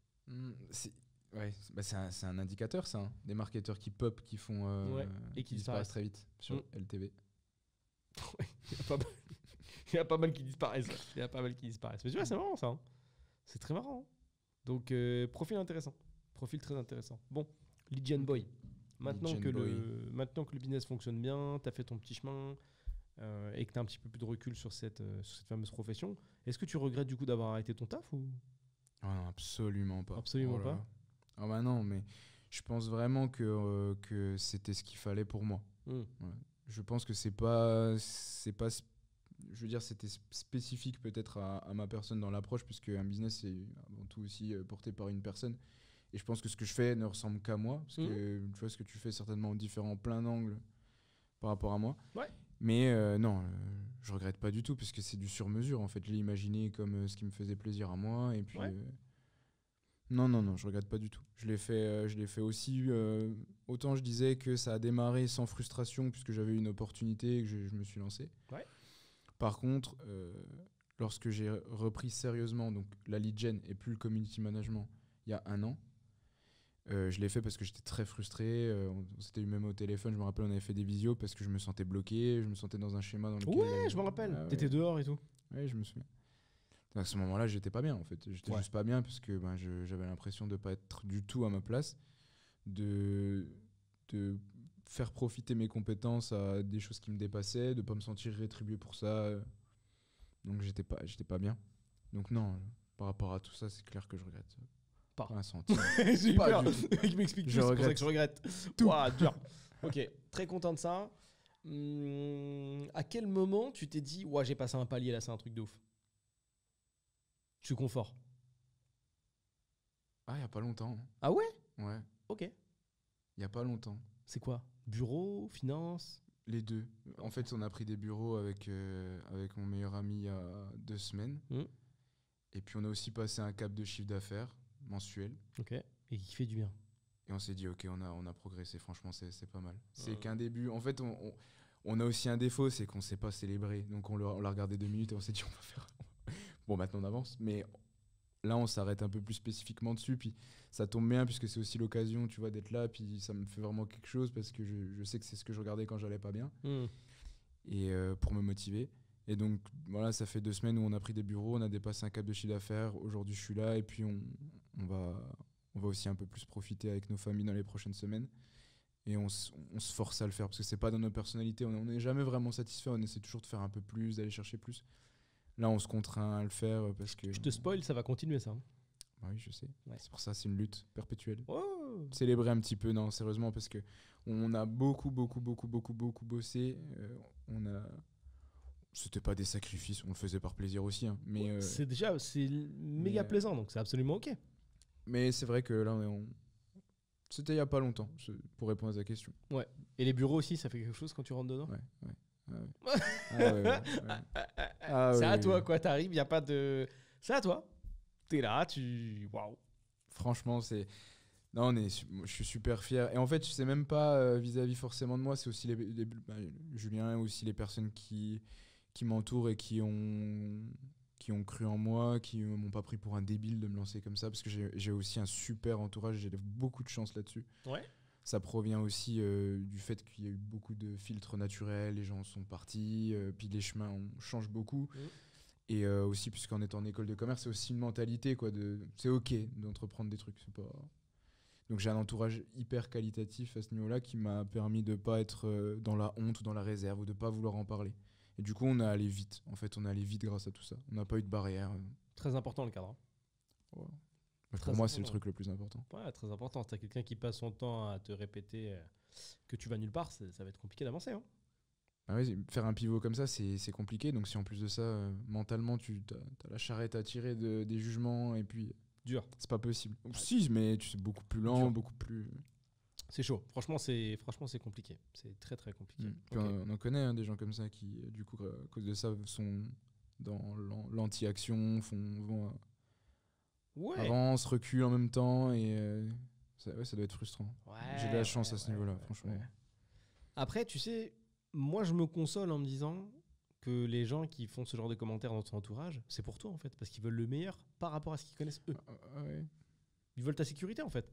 Et eux, ils estiment que créer un business parallèle, comme c'est un truc qu'ils n'auraient jamais envisagé, c'est pas sécu. C'est pas du tout ni sécu ni sécure. Donc ils préfèrent te dire non, fais pas ça, et parfois maladroitement quoi. Moi, pour ça, le mieux, je le dis souvent, c'est de pas en parler pour moi. C'est possible aujourd'hui de faire... Ah oui, pour moi, faut pas en parler. Ok, d'accord. Je suis assez radical avec ça. Parce que si tu sais d'avance que ça va être mal perçu ou que ça va générer de l'inquiétude chez tes proches, autant rien dire du tout. Dire que tu fais des trucs, voilà, tu fais des trucs. C'est un hobby à côté, tu t'amuses. Pour play. Et tu en parles quand tu es à l'aise avec ce que tu as déjà accompli ou le point où tu en es, parce que ça générera pas d'inquiétude, ça générera des questions, les gens vont essayer de comprendre, mais ils vont pas te recracher la peur qu'ils auraient eu à ta place. À la limite, ils vont oublier quoi. Ouais, non, pour moi, faut pas en parler. Si tu sais que ton entourage va te pénaliser, Bon, pas pendant 4 ans. Et qui revient avec une nouvelle caisse. Et voilà, c'est mon prof de business depuis 10 ans. Effectivement, ouais, bon, on peut en parler, ça quand même, c'est limite. Non, un petit peu au début, le temps de te mettre en confiance et puis d'avoir du palpable à donner. Parce que quand tu vends une idée comme ça à table, j'aimerais faire ça. Ah, c'est le meilleur moyen de te faire tirer dessus. Sauf si le cadre le permet, attention. Hein. Et si t'es pertinent, parce que au début, tu l'es pas, si tu fais un vrai pivot et que tu pars de rien. Enfin, t'es pertinent. Tu sais que la pertinence vient de ta tête, hein, surtout pour un métier comme ça. Tu peux apprendre, tu peux te développer, donc c'est toi qui décides si t'es pertinent ou pas, hein, en soi. Mais aux yeux des proches, quelqu'un qui juste a une grosse capacité d'apprentissage, qui a déjà beaucoup changé de métier, il est pertinent parce que quand il va dire qu'il veut se lancer dans quelque chose, il a déjà prouvé par le passé qu'il allait plusieurs fois au bout, il a déjà fait ça des veut choses. tellement rien dire. Ça veut tellement rien dire, mais tu vois, dans l'inconscient des gens, ils vont se dire, ce mec, quand il parle, en général, il fait. Ouais. Et donc, si tu es dans cette posture-là, oui, pour moi, le dire comme ça, j'ai une idée, j'aimerais le faire, c'est pas... Mais si tu es dans une posture où c'est déjà stressant pour ton entourage, on est déjà un peu en train de douter de toi parce que tu es un petit peu... t'as pas forcément trop prouvé avant. T'as pas trop prouvé, ouais. Faut se taire. Franchement, ça sert à quoi? Mais ça apporte... En fait, c'est ça. Là. Pour moi, je me demande, ça sert à quoi de parler, du coup? Si tu te poses vraiment la question, au moment où tu dois te dire, j'ai cette idée où j'aimerais mener ce projet, j'aimerais monter une agence de lead gen, ou j'aimerais... Je pense que c'est une manière de se rassurer. Et puis, tu peux avoir un entourage, Enfin, en général, ça veut rien dire, mais peut-être qu'il y a quelqu'un dans ton entourage qui est un petit peu moins cancer que prévu, tu vois, et qui peut te soutenir. Ça se peut aussi, qui n'attendait que ça. Pour moi, c'est trop risqué. Mais moi, en te le disant, j'ai pas cru. Non, pour moi, c'est trop risqué. Moi, je suis le défenseur de faut dire ce que tu fais, tu vois. Mais si tu fais ça, il faut pouvoir être aussi... incarner aussi le mindset de la personne qui arrive à faire fi des commentaires qu'on lui fait. Ça, c'est compliqué pour beaucoup. C'est ça. Et vu que c'est compliqué pour beaucoup... Ouais. Parce que moi, je m'en fous de ce qu'on dit. Oui, mais voilà, mais c'est parce que tu t'en fous que pour moi, en parler, c'est normal et puis ça va être accueilli d'une manière... À la rigueur, tu t'en fiches, c'est accueilli comme ci, comme ça. Mais si quelqu'un, en plus de ça, doit travailler sur sa confiance pour se lancer et qui va prendre déjà des bâtons dans les roues et c'est risquer ton truc... Il va le prendre. De toute façon, ça, il va le prendre dans la tête. Mais pourquoi aller le chercher, du coup? Pourquoi aller le prendre? Autant t'as envie. C'est comme d'hab, tu vois. C'est comme quand tu commences à avoir un peu de réussite. T'as envie de... La première chose que tu as envie de faire, c'est sauver les gens autour de toi, leur dire, mais toi aussi, dans ce même business, ça marche, etc. Mais tout le monde est pas set-up de la même manière. Là, c'est la même chose. C'est des gens de ton entourage. Mais pas ton père, ta mère, t'as envie ou tes frères, j'en sais rien. T'as envie de partager, t'as envie de soutien, quoi. Ouais. C'est ça que tu vas aller chercher. Tu te dis, c'est mon premier soutien, ils sont à proximité, je les vois tous les jours, c'est super. Mais en fait, non. C'est pas comme ça que ça se passe. Ils régissent plutôt la règle, c'est à ceux qu'on aime, c'est ceux qu'on aime qui nous font le plus de mal, quoi. Ils sont bien proches et ils te poignardent bien fort. C'est du cas par cas, c'est sûr, mais... Ouais, c'est toujours du cas par cas. Moi, j'ai beaucoup de chance avec ça, donc j'en ai parlé à quasiment tout le monde. Et c'est aussi parce que je pense que j'ai réussi à l'amener de manière pertinente, parce que j'ai pas dit je veux tout quitter du jour au lendemain. Je l'ai mené à côté, j'ai testé, j'ai attendu un certain cap, j'ai fait des choses qui ont rassuré, entre guillemets, l'entourage. Moi, j'ai pas brûlé le bateau ou quoi, j'ai pas cherché à me jeter à la mer. Donc du coup, je pense que ça a joué. Mais si j'avais été plus risqué et que j'avais tenté des choses, je pense que j'aurais rien dit. Le temps d'arriver à l'objectif, à quelque chose, pour débattre avec les proches de ce que j'ai fait et pas de l'idée. Parce que ce serait trop risqué. Je pense que ça démotive, en fait. Un proche que t'aimes vraiment, qui vient te dire que ton idée, c'est pourri ou que tu n'y arriveras pas, encore pire. Comment tu peux... drainer ensuite la motivation pour te lancer. Ouais, je sais pas. Moi, j'ai du mal à avoir ce statement-là parce que j'ai passé tellement de temps à pas faire attention à ce que me disent les gens qui critiquent et qui n'apportent rien de spécial que j'ai oublié qu'on pouvait les écouter, tu comprends? Pour moi, le coup de... C'est un sacré step, ça. Ouais, bon après, ça se fait avec le temps. Ah oui. Mais je l'ai eu quand j'ai commencé à taffer, tu vois, en tant que salarié. Ouais. J'ai passé quelques années et puis j'ai passé du temps avec des adultes parce que j'étais assez jeune à cette époque-là. Et quand je me suis rendu compte que les adultes aussi, ça pouvait être j'allais dire un mot un peu vulgaire, mais je vais rester... Comment je pourrais dire ça? Ça pouvait être des gens un peu simplets. Quand je me suis rendu compte de ça, et que... tu sais, on m'a toujours vendu une version des adultes comme quelque chose d'incroyable. C'était le step des enfers, tu vois. Quand tu écoutes mon père parler des adultes, c'est un projet, tu vois. C'est vraiment un monde. Bam, t'es adulte, tu vois. T'as l'impression que tu rentres dans une pièce, il n'y a que des gens intelligents, c'est incroyable. Et quand... il n'a pas été là et que j'ai juste échangé avec des adultes, Et je me suis rendu compte du level de ces adultes. J'ai dit, ils peuvent être... D'accord. Et à partir de ce moment-là, mon niveau de respect automatique pour les adultes est beaucoup descendu, tu vois. Et je me suis dit, ouais, d'accord. Parce que... waouh. Le level de bouffonnerie... tu vois, il est sorti. Le level de bouffonnerie, quand même, est assez haut, même si là, j'ai assez haut. Pareil. J'ai fait descendre aussi mes standards de respect pour les gens plus vieux. Vraiment plus vieux. Mais c'est pas un bon indicateur, en fait. Mais pareil, moi, je m'en suis pas rendu compte de cette manière-là. Parce que avant, j'étais sur le step, n'importe qui me dit n'importe quoi, je vais le prendre mal. Enfin, je vais le prendre comme ce qui vient, en fait. Si tu me donnes de l'amour, je vais y réagir. Et si tu me donnes de la négativité, je vais le prendre pour moi, peu importe qui tu es. Et ce step-là, il était hyper douloureux. Ah ouais. Et en fait, progressivement, je pense que c'est aussi avec l'expérience, même si je suis encore jeune, je me suis rendu compte que j'avais plutôt intérêt à mettre le préfiltre de qui me parle. Et si la personne, dans mon esprit, est plus avancée que moi, dans n'importe quelle discipline que j'aborde, en fait, elle peut me faire mal. Tu vois, par exemple, tu sais que j'ai un respect pour tout ce que vous faites. Et si tu me rentres dedans par rapport à ce que je fais, je vais vraiment être impacté parce que je te considère comme étant en avance et je sais que ton avis va être légitime. Mais quelqu'un qui, à mes yeux, l'est moins, pourra dire ce qu'il veut, ça va pas m'impacter du tout. Je pense que c'est déjà mieux que le step avant qui était c'est mieux, douloureux. Et après, il y a encore le step de dessous, tu t'en fous complètement, quoi. Mais je pense pas que ce soit lié à l'âge, parce qu'il y a des personnes qui végètent pendant des dizaines d'années. Et t'as pas. Non, quand je dis lié à l'âge, c'est pas par rapport à moi. Je me suis juste rendu compte que qu'importe ton âge, tu pouvais être un bouffon. C'est ça la phrase que je voulais faire. Ok, c'est bon. Ouais. Je pensais que tu disais j'avais un respect automatique des personnes plus vieilles. Oui, mais en fait, je me suis rendu compte que même quelqu'un qui a 54 ans, ça peut être un bouffon, en fait. Parce que pour toi, c'était automatique, moi, ça l'était pas, c'était pas un Non, bouffon. moi j'avais un respect automatique de t'as 50 piges, t'es une belle personne, tu vois. T'es obligé, t'es un adulte. Moi, c'est comme ça qu'on m'avait vendu le projet. On m'a dit, voilà, dans les tafs, pour moi, en fait, si tu veux, le taf, ça a toujours eu une allure de zone un peu spéciale entre gens intelligents, tu vois. Tu vois, pour moi, le taf, ça t'est connecté à ma vie très très longtemps par on passe en voiture devant le bureau, il dit, tu vois le bureau là ? 2 fenêtres à droite, 4 fenêtres à gauche. Ça, c'est mon bureau, ça. Et du coup, tu dis, allez, tu dis, waouh. Et il te raconte l'histoire. Ouais, Maurice, il m'a dit ça, il a fait ci, il a signé tel contrat. Tu te dis, ouais, t'es trop fort, Maurice, tu vois. Après, tu commences à taffer, t'entends les discussions de café. Tu vois, le level, mais il a quel âge, lui ? Il a 12 ans, tu te retournes. Ah non, il a un enfant. Et tu vois, là, tu fais descendre. Et quand tu commences à parler de business avec ce genre de profil-là, et que t'entends leur retour, tu te dis, tiens, c'est pas... T'es un sacré loser, toi. T'es toi. Et tu dis, on peut être un loser même après 32 ans. Ah, d'accord. Tu te rends compte comme ça. Ah, d'accord. Mais d'un point de vue business au sein de la boîte ou Non, d'un point de vue business, moi, je faisais du business à côté. Mais ce que je veux dire, tu te rends compte que le mindset est pas forcément, ne s'améliore pas forcément avec l'âge. Ça veut rien dire, en fait. Tu peux être un mec simplet à 80 ans, tu vois, ça veut rien dire. Oui, parce que je suis d'accord avec toi, parce que si c'est du manque de connaissances à la base, ils cherchent pas à s'instruire, donc du coup ça devient des personnes simplettes. Mais c'est vrai que c'est pas, surtout dans une société où tu as autant d'infos, c'est chaud de pas se mettre à jour. C'est compliqué. C'est compliqué de pas se mettre à jour. C'est de la flemme, c'est vraiment de la grosse flemme. Ouais, c'est tout. Tu fais ton taf, tu rentres, tu détends. Le lendemain, tu te lèves, tu fais ton taf, tu rentres, tu détends, et ainsi de suite. C'est tout, c'est ça ta vie. Tu fais ça 10 ans, tu vois, comme ça a été dit dans Bref, la 2e saison de Bref. Il voulait s'asseoir vite fait, il est resté assis 10 ans, tu vois. Pareil, exactement ces profils-là, tu vois. Les mecs sont pas méchants, mais ils sont très standards, quoi.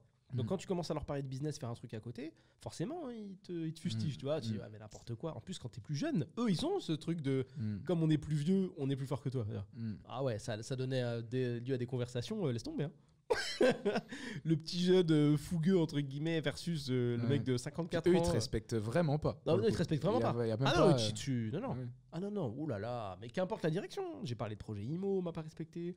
J'ai parlé de quoi ? J'ai parlé de business tout court, on m'a pas respecté. C'est super triste. Ouais, c'est triste. Mais c'est la vie, c'est pas grave. Et tu vois, penses que ça a évolué un peu avec non, ça c'est evergreen. Comme on disait tout à l'heure, il y aura toujours des profils comme ça. Et il y aura des profils de mon âge, de ton âge qui prendront comme ça. Ça, je suis d'accord. Mais en volume, est-ce que avec les époques qui avancent justement à ce niveau-là, tout comme il y a plein de sujets qui se délient, est-ce que tu as aussi une diminution de ces gens-là ? Franchement, tu sais quoi ? Tu penses ? Je pense que ce type de personne-là spécifique, fermée comme ça, peut-être, mais il y a une nouvelle race.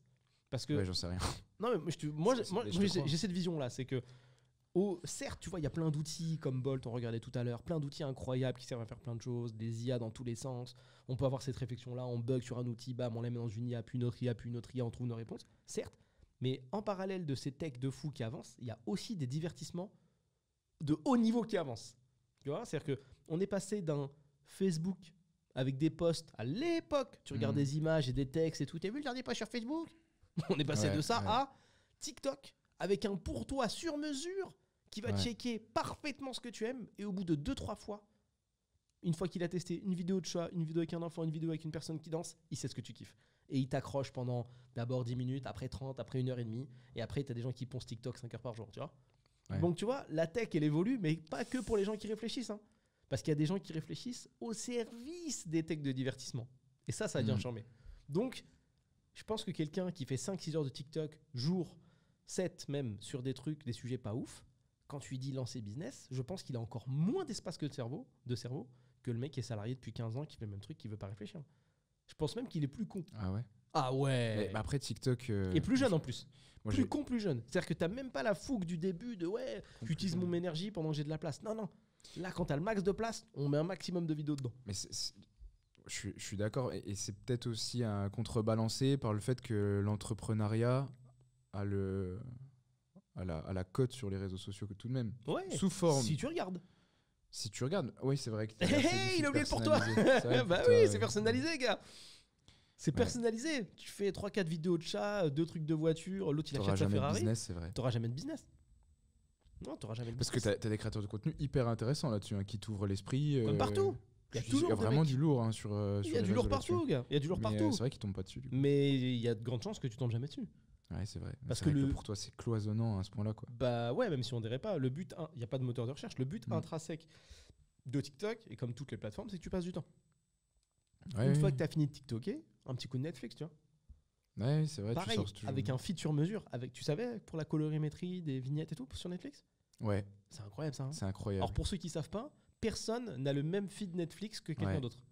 Qu'une autre personne. C'est dingue. La colorimétrie, si tu regardes que des films avec des vignettes vertes, ta colorimétrie sera un petit peu plus verte. C'est ouf quand même. Hein. Ouais, c'est dingue. T'as un film, il y a 15 jaquettes, quoi. C'est ouf. Ils ont étudié cette sensibilité en fonction du profil et aux couleurs. Ouais, c'est pour dire. Hein. C'est quand même balèze. Donc, tu vois, certes, la tech évolue, il y a des choses géniales. On peut créer des business en 2 jours. Incroyable, j'adore, fabuleux. Mais tu peux aussi rien faire pendant des années, quoi. Mais c'est là où tu t'es amusé en plus. et le temps est passé vite. Ouais. Ah oui. Mais en fait, c'est ce qu'on en discutait avec Julien, justement. C'est aussi là où il y a une belle opportunité pour ceux qui ont envie. Parce qu'au final, ça a beaucoup restreint les taux à ce niveau-là. Il y a beaucoup moins de monde qui se donne les moyens, alors que c'est beaucoup plus facile. Ouais. Donc c'est quand même assez plaisant, quoi, parce que tu te retrouves dans une situation où tu vas très vite faire partie de la minorité, très très vite. Et en plus de ça, tu vas avoir accès à beaucoup d'outils te facilitant le fait de te lancer, de générer plusieurs clients. Je sais pas s'il y a... En vrai, tu sais quoi, mec, je sais pas s'il y a plus de place. Puisque je pars du fait que déjà, il y a toujours eu beaucoup de place. Ça, je peux pas dire, je sais pas. Moi, j'ai l'impression qu'il y a toujours eu... Enfin, il y a toujours de l'espace. Qu'il y ait ces outils-là ou pas, mais il y a de l'espace, gars. Rarement, tu lances un bise. Oh mince. Mais il y avait des barrières à l'entrée. Plus nombreuses. Toi, après, je sais que tu étais un peu plus sur le e-com avant, etc.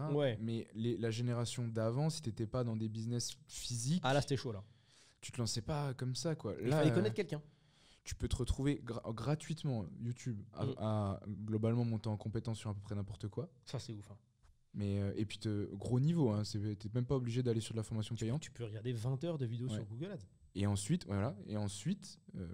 travailler un peu le skills de vente. Te buter un petit peu à prendre du refus, mais tu peux très vite, sans dépenser 1 euro, faire un petit peu d'argent et comprendre le mécanisme, quoi. Ouais, bien sûr. Et ce truc-là, aussi facile il soit, il y a quand même très peu de monde au final qui juste tente. Après, il y a peut-être d'autres leviers. Je sais pas, la science infuse là-dessus, mais il y a sûrement d'autres choses qui bloquent les gens, mais c'est sûr qu'être tout le temps sur TikTok, ça doit te tuer. Ça doit te parasiter le cerveau. Je sais pas si tu t'en as un peu parlé tout à l'heure, mais le fameux niveau d'attention. Ouais. C'est ça que tu farmes avec TikTok. Enfin, que tu digues, pardon. Parce que tu le digues, tu le creuses, tu vois, tu le déglingues. Ah oui, tu le déboîtes. Ouais. Et pour le coup, pour apprendre de nouvelles compétences, ce qu'il faut, c'est être attentionné. Enfin, c'est être attentif, excuse-moi, n'importe quoi. C'est être attentif. Il faut être concentré, quoi. Et quand t'as pas d'intention, t'apprends comment ? Ouais, t'es limité, tu vas t'arrêter très vite, tu vas pas faire la vidéo de plus. Tu vois, non. Tu vois, même moi, tu vois, je ponce pas les réseaux sociaux, TikTok et ce genre de merde. Par contre, gars, lire un livre, c'est difficile. Ouais. C'est pas assez rythmé, gars. Ah oui. C'est difficile. J'ai du mal. Moi, je vis à 100 km/h, tu vois. C'est difficile. Ouais, tu vois, tu vois bien, quand j'ai une idée, tac, je fais des raccourcis, tac, ça part en contrôle. Même tout à l'heure, pour faire un copier-coller du nom, t'as vu? Je t'ai dit clic droit, rename, CTRL-C, CTRL-T, CTRL-A, CTRL-V, tu vois. C'est vrai que ça doit être un sacré exercice pour toi. Ça. Moi, tu vois, ça, j'arrive bien. De faire quoi? De lire et de poser longtemps. Ah, c'est difficile. Bah, longtemps, non. Je peux faire lire 10-15 minutes, max. Ah ouais, ouais. C'est super pour couper. Mais moi, après, c'est autre chose. Ouais. Pour redescendre un peu le... Pour le faire le soir ou dans un moment où tu as besoin de revenir sur... Tu sais, des études qui sont sorties là-dessus qui t'expliquent que tu peux réduire de plus de 60% tes taux de stress avec 10 minutes de lecture. Bon, la stat, sur les pourcentages précis, c'est pas le cas, mais je sais peut-être pas assez précis. Il y a le taux de stress sur ma montre. C'est que moi, je suis pas stressé déjà de base. Hein. Ouais, ça vient dans la continuité du je m'en fous. Pour moi, rien n'est grave. C'est le package. Pour moi, rien n'est grave. Donc, non, lire, c'est top, hein, mais bon, c'est super dur. Là, j'ai un livre, gars, de 150 pages. Gars. Ça fait 8 mois qu'il est à côté de mon lit. Ah ouais? Ah ouais, j'arrive pas. Le marque-page, il s'est arrêté au milieu un jour. J'ai jamais bougé. Ok. Mais il faut que je le reprenne, tu vois. Mais c'est difficile. Mais du coup, ça veut dire que tu délaisses le livre au profit d'autre chose. Si c'est le moment où tu étais censé lire, c'est le moment où tu es censé faire un truc off. Ouais, je préfère dormir ou faire autre chose, regarder un film, regarder une vidéo. Et en plus, il y a un autre truc qui me fait. J'ai envie de que parler anglais aujourd'hui, qui me fait struggle. Je te jure, c'est que des anglicismes à la con. Qui me bloque, tu vois, par rapport à cette lecture. C'est que, en fait, chez moi, il y a d'autres vecteurs d'apprentissage. Je préfère, tu vois, si on va sur YouTube en regardant ma playlist tech, j'ai 120 vidéos à regarder qui m'apprennent des trucs. Parce que toi, les livres que tu achètes, c'est aussi pour te former? Ouais. Bah, ça va être des livres sur des trucs business, ça me donne de l'inspi pour mon prochain livre, ou mes prochains livres. Donc c'est cool, mais je me rends compte que je préfère consommer des vidéos, prendre des notes, ou, tu vois, par exemple, la dernière fois que j'ai essayé d'apprendre, j'étais en train de me former sur un truc très spécifique, c'était une stratégie d'acquisition, le mec il a fait 25 millions de dollars avec, ok. Au lieu d'écouter sa vidéo de 1h20 en anglais, j'ai fait retranscription, traduction, ChatGPT-tion. Ouais, terminé. Et sur le chemin de la salle de boxe, j'ai lancé conversation avec ChatGPT, parce que j'ai créé un assistant pour qu'il me réponde à mes questions sur la vidéo. Et j'ai parlé avec la vidéo, tu vois. Ça me fait penser à quelque chose. Je m'étais dit que je voulais te demander ton avis là-dessus. Tu vois le Bolt, t'en parlais, donc, qui permet de gagner un temps monstrueux pour la génération de pages, etc. web. Ouais. Moi, ça m'a mis un effet secondaire de taré. C'est-à-dire ? J'ai commencé à être choqué. En fait, si tu... Vas-y, raconte, parce que je te comprends peut-être. Si tu veux, j'ai eu un moment, c'était il y a 2 semaines, où j'ai été choqué et du coup, ça a tué ma productivité. En fait, je me suis dit, mais attends, ça va trop vite maintenant. Et donc, j'ai commencé à, si tu veux, à végéter à la tâche. En fait, je me suis dit, de toute façon, une journée qui pouvait être faite en 6-7 heures avant, parce qu'il fallait faire un héros, un header, un terme un peu technique, mais tu vois, il fallait construire sa LP, parce que moi, je prenais mon temps, j'avais pas encore toutes les méthodes. Puis ensuite, créer sa campagne, le wording. Tu vas le faire en 1 heure. Et c'est vraiment ce que tu pouvais produire en une journée il y a 1 mois ou 2 mois. Il y a pas longtemps, effectivement. Du coup, au bout d'1 heure de travail, tu as produit ce que tu produisais il y a 2 mois. Ouais. Mentalement. Et c'est mieux en plus. Et c'est mieux, mais c'est mieux fait. Mentalement, ça me fait vraiment galérer au niveau de la productivité parce que si au bout d'1 heure, j'ai terminé ma journée, je peux me détendre. Je peux faire autre chose, je peux regarder une vidéo justement, je peux aller sur un autre sujet. Et en fait, ça m'a un peu défocus ce truc de gagner énormément de temps, tu vois. C'est-à-dire que maintenant, au bout de 2 heures de travail, c'est une productivité tellement élevée que c'est difficile de travailler 10-15 heures sur le, tu vois, en continuant en fait de rester sur le même sujet. Parce que tu es parti du fait que c'était important de travailler 10-15 heures, mais qui a dit ? Et c'est là où moi je dois changer de dynamique parce que justement, on vient de, enfin, les bases qu'on t'enseigne, c'est ça aussi, c'est le fait de bosser, te mettre. Là, tu bûches pas, t'as pas besoin. Faut être efficace. On t'a pas besoin. Ça je sais, c'est légendaire, mais t'as pas besoin de travailler 10 heures par jour. Mais c'est ce que je faisais pour générer la même quantité de travail. C'est là où ça m'a un peu. Ça t'a mindfuck, comme on dit. C'est ça, tu vois. Et je voulais savoir comment toi tu l'avais vécu de tout de suite pouvoir réussir à diviser par 3-4 les tâches que tu faisais. Alors, moi, comme je t'ai dit, je fais les automatisations, ce genre de conneries-là. Moi, ça fait peut-être pas 10 ans, mais 6, tu vois, au moins. Donc, j'ai déjà eu ce choc-là à l'époque. Tu l'as déjà vécu. Ouais. En termes de prod, comment j'ai toujours comblé avec mon syndrome de vouloir créer 15 boîtes par jour, tu vois. C'est que là, si tu me donnes 4 heures de plus par jour, demain, je sais comment les occuper. Et si tu me fais demain, j'ai une journée de 28 heures, demain, tu me rajoutes 2 heures de plus, j'ai une journée de 30, je sais comment je vais. Et si tu me donnes encore 2, je sais comment je vais rajouter. C'est la Parce qu'il y a toujours des nouveaux trucs à créer, gars.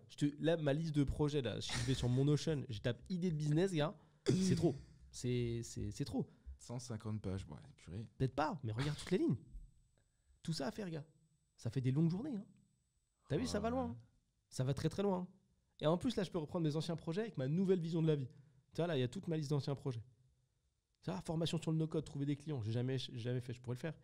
J'avais lancé un truc sur les OQTF, obligation de quitter le territoire. D'une certaine manière, ça a commencé à marcher avec mes nouveaux process. Je sais pas ce que ça donne, je peux le refaire. Tu vois, là, le truc de V-Card, mon QR code de carte de visite sur mon téléphone, il y a un mec, il a fait un business avec. Je vais le concurrencer, ça m'intéresse. Tu vois, il y a trop de trucs. Il y a trop de trucs à faire. Donc, moi, c'est comme ça que je comble. Je mets d'autres trucs. Ouais, c'est ce que je commençais à faire, mais du coup, ça fait 2 semaines. Donc, ouais. Pour le moment, je suis toujours choqué. Après, moi, ce que je te conseille, c'est de pas trop partir dans cette direction-là. Parce que le danger de savoir construire des puzzles, c'est d'avoir envie d'en faire tous les jours. Donc là, le délire, c'est plus de concentrer sur ta boîte et voir comment passer au stade supérieur. C'est ça. En fait, c'est ça.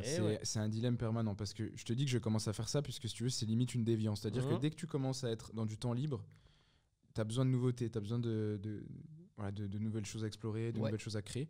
Et c'est ce vers quoi je vais naturellement. Et je suis obligé de toujours me ramener à ce côté focus pour finir ce que je... Parce que moi, c'est un vrai défaut. En général, je fais les choses à 95%. Ok. Et je suis obligé, pour commencer à intégrer que j'ai changé, de finir vraiment ce que j'entame. Okay. Et là, ça passe par éviter justement de me dire « Waouh, là j'ai une super opportunité, truc de fou ».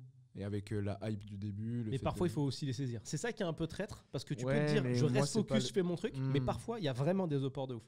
Oui, mais si tu veux, c'est aussi par rapport certainement à des timings de marché, à des propositions spécifiques. Ouais. Moi, si tu parles vraiment de l'idée qui pop, parce que tu as fait des liens entre 2 choses, 2-3 choses, tu la génères tout de suite, maintenant, après, dans 1 mois, il n'y a pas de timing spécifique. Ah, ok, ouais.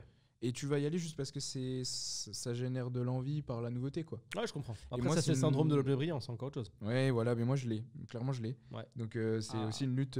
Après, ça m'arrive pas justement parce que j'en ai conscience et je me remets à chaque fois en focus sur ce que j'avais entamé pour terminer. Ça, il faut apprendre à se battre. Hein. C'est compliqué, ça. Ça se travaille, hein. C'est difficile. Mais il n'y a pas vraiment de fin en plus. C'est même ça. C'est surtout que quand je dis finir ce que j'ai commencé, c'est au moins ne pas s'arrêter à mi-objectif ou puis aller au bout du truc que tu as entamé. Aller au bout des choses. Ouais. Tout à l'heure, tu sais, je t'ai parlé d'accompagnement, etc., avec certaines personnes pour aller à un certain niveau. Pour le coup, une grosse partie du taf, c'est donner des directives sur la direction à prendre parce que à partir d'un certain level de chiffre d'affaires, bah les mecs, t'as des opportunités qui arrivent dans tous les sens tout le temps.